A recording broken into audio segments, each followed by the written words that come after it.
app. Well, understanding human behavior is a huge factor in dealing with domestic violence. Law enforcement officers are trained yearly on how to handle these crimes. While there is a law on the books, often it comes down to officer discretion when deciding who gets charged. Our Megan Norman has more on how officers are trained on New at 11. He's not supposed to be here. Role-playing real life. You don't understand. He has a history of beating me up. He's been arrested for assaulting me. Cadets at the South Carolina Criminal Justice Academy spend close to 100 hours studying criminal domestic violence in the classroom and practicing scenarios. You fell down the stairs. I did not fall down the stairs. Yes, you did. Can you come over here for me?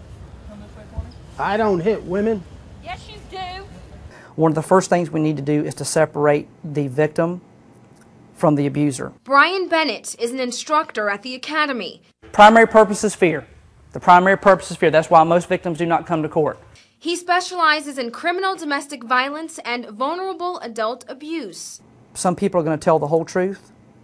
Some people are going to tell us nothing. And then some people are going to tell us portions of the truth.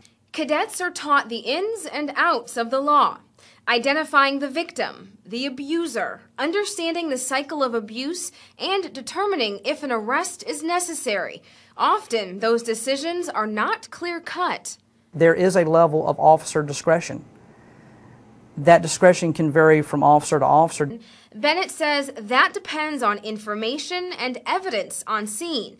Sometimes an arrest is mandatory. But there is a physical manifestation of injury on the victim. But the key wording there is the officer has to determine who is the abuser and who is the victim. Officers can only charge someone with CDV if they meet certain criteria. The abuser must be a spouse or a former spouse, must share a child with the victim, live together, or once have lived together.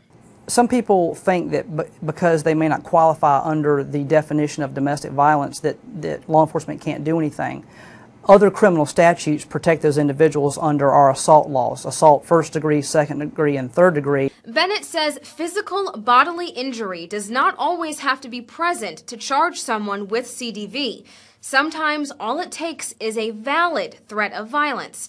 Again, a decision determined by the officer. They make the best decision that they can with the information known at the time.